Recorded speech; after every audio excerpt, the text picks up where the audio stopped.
and the new undisputed champion is Travis. Who is it? I say Usyk. I've landed on a prediction. I say Usyk. Is that Usyk just because you dislike Fury and his shenanigans?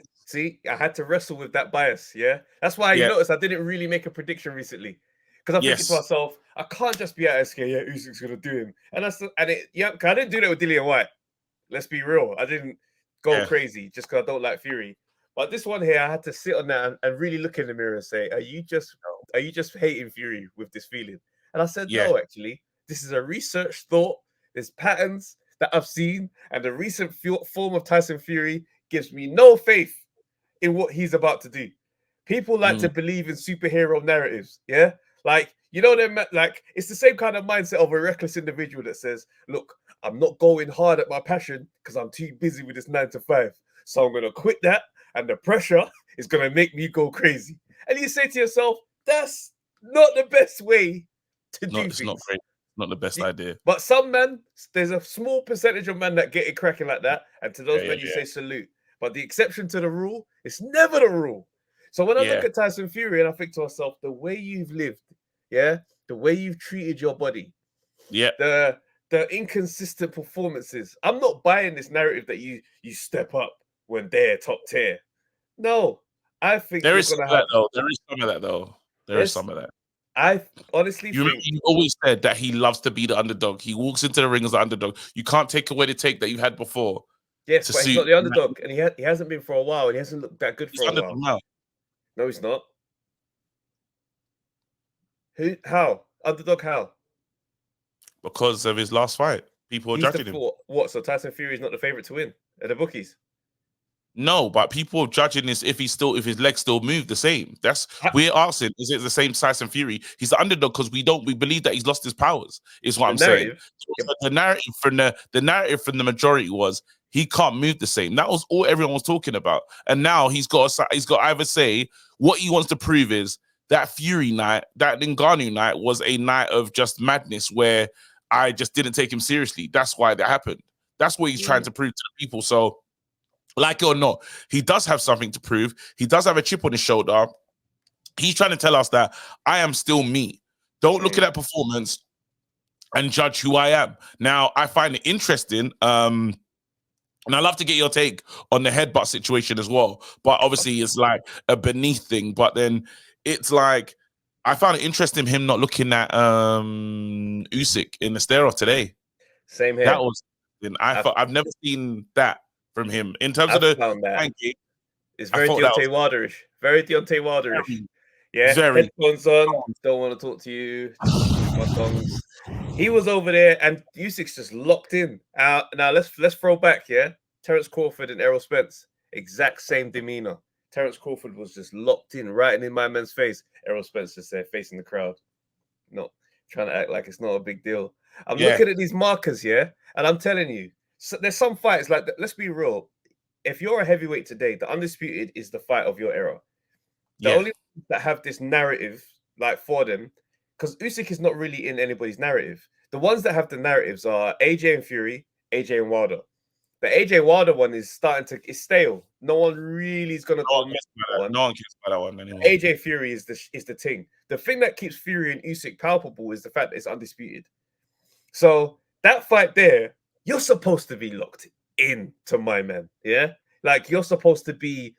Why are you so rattled? You can't look him in the face. You've been talking so wicked about this brother, and then you get in person and you're doing side thing. Pardon? Shocking. He's rattled him. He's rattled him. Yeah.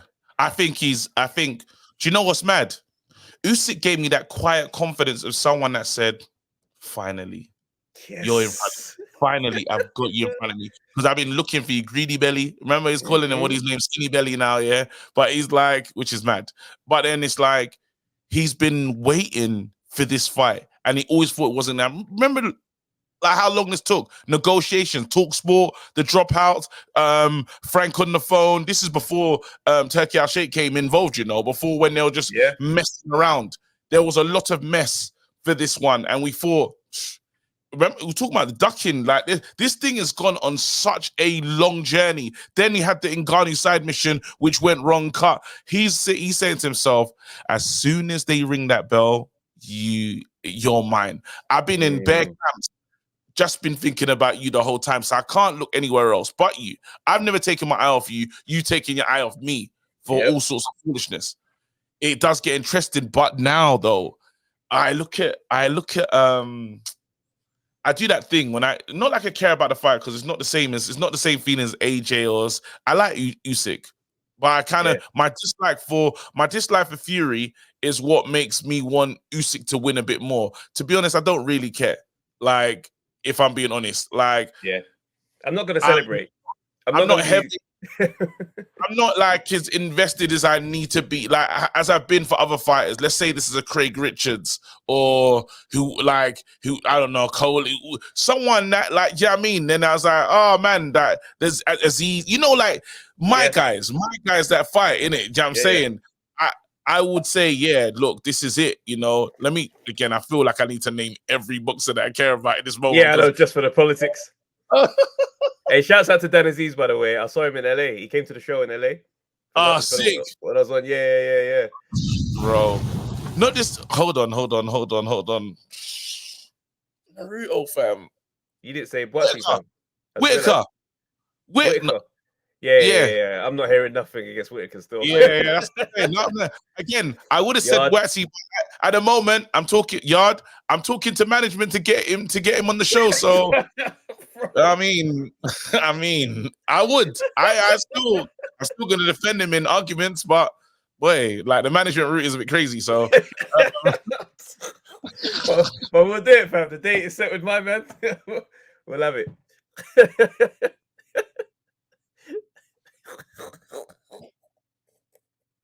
Okay, he's starting. All the boxers, man. If I got your number, I want you to do well, fam. Simple as that. Daniel. Sorry, who was I thinking of? Bentley. Denzel Bentley. Denzel Bentley. There you go. I said Daniel Bentley out of my brain. Went, that ain't it, bro. I knew what you meant. Yeah. No, but quickly though, as I said, this Usyk one, big fight. I feel like he's there's less to worry about him and there's more to when I think about Fury. Even you see when he switched stances, he switched fighting style, but they both did it.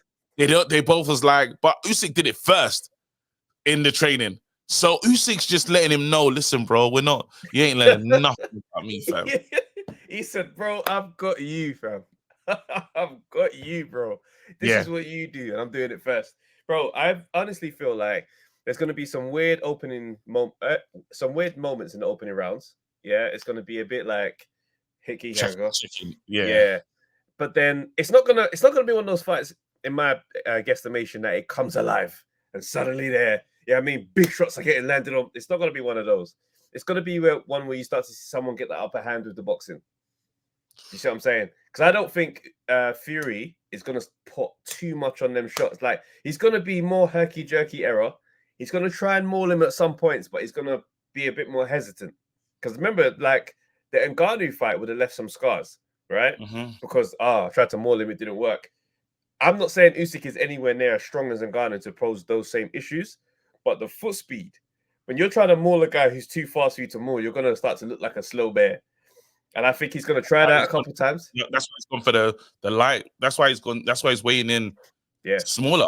You know what I mean? That's why he's done that, because he understands. Like, I don't think Sugar Hill and their team are under any preconceptions that it's gonna not be a fight where you have to move. Like, they know it's a chase down. They know it's a chase down. And if it is a thing when it's one on points, well, in your head you imagine Usyk because he's got more superior footwork.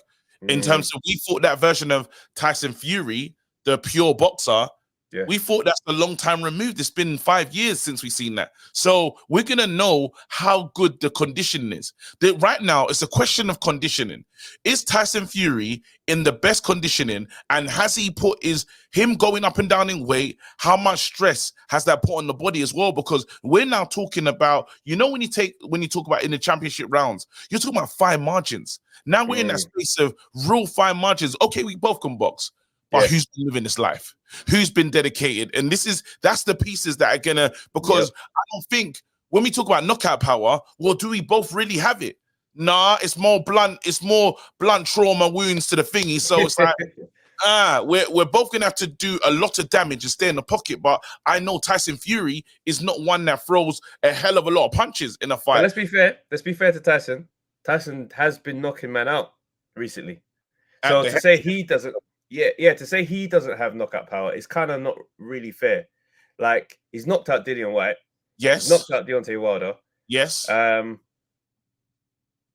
kind of. That's heavy. Chisora. That's heaviest though, if you think about it. So I know when we talk about the power, we've gone backwards. We've gone back to, we're trying to find a Dusseldorf Klitschko West performance. That's what we're looking for, really. Just outbox, move. Like, he was never knocking out Klitschko that day. Never. Even if we added another 5 rounds to that fight, Klitschko was not getting down. Now, I think he's trying to go back to that where it's just really cute, really smart. It's who can outbox who. Now, he does have something on his side. Reach. The reach, what do you call it? That's something that, I want to see how good his feet are. I need to see how. Another thing that is gonna surprise him, right? Usyk's power is going to surprise him. And I'm not going to overstate Usyk's power and pretend like he's some big power and he's the big puncher. But, we hyper-focus on the Dubois fight because of that moment with the body shot. And I personally think it was a fair shot, but I'm not going to argue it because, the belt line and all that type of stuff, the rules are there. He goes down, he gets up. He knocks out Daniel Dubois. We don't really talk about that. He gets up and just knocks him the hell out. Now, I understand you say quit, cool. There's some shots he landed on AJ, yeah? AJ felt those. Those are big shots. Now, AJ is not someone that people can say is chinny.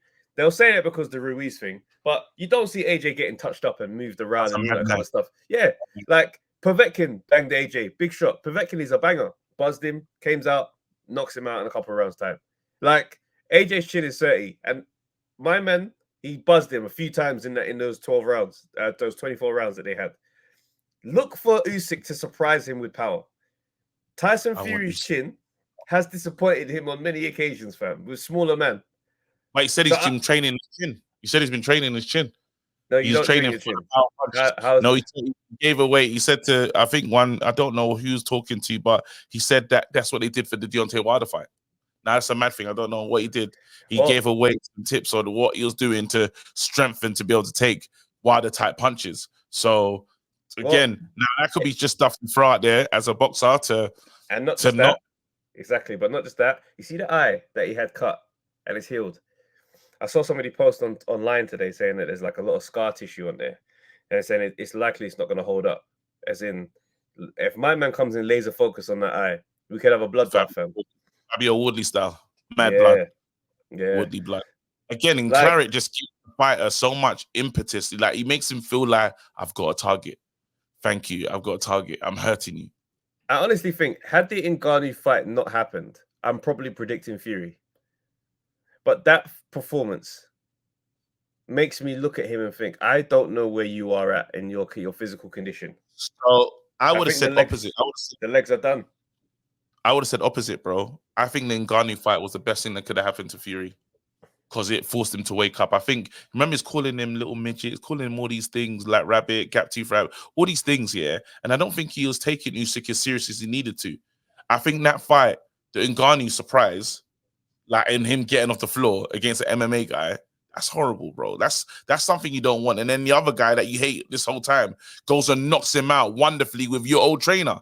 That's not like, that's got to leave a bad feeling in your, like, that's got to leave a bad taste. So now he's saying, look, I'm gonna be razor sharp, razor, and that's what we will get a sharp performance from both of these two. And what's so brilliant is it's undisputed. So whoever wins this fight, it's done. Like in terms of I'm of this not really of this generation, but especially for Usyk. If Usyk wins this fight, I'm the best heavyweight of this generation, hands down. There's no one. I don't hear from anybody. Now, if Fury wins it, he only has AJ that he has to beat. Then he can say, "Well, I am the best heavyweight this era because I beat Wilder, I beat Dillian, I beat Chisora, and I beat AJ." If he can complete it, that's what he has to do. But he can't be while he's undisputed until you see my man, who's in your era actively at the same time. And you lot have done this, you must see him. But people are saying that they believe that he's going to retire if he wins it. Fury? Straight retire, just on some idiot thing. I think he may do the talk, but he's not until he gives up those belts, and I don't think he's going to. I honestly don't think he's going to retire. Okay. Do you know what I mean? He's at that point now where it's like, come on, you got to get serious. And I don't think he's going to pass up on the belts. I think Usyk even mentioned that he's not going to retire now. Yeah, brilliant. So I'm saying, so it could be a thing where we get Usyk AJ again. Because I think if Usyk wins the first one, 100% wins the second one. Oh yeah, you just be more locked in. Well, listen, man. My prediction is Usyk. I'm gonna predict something mad.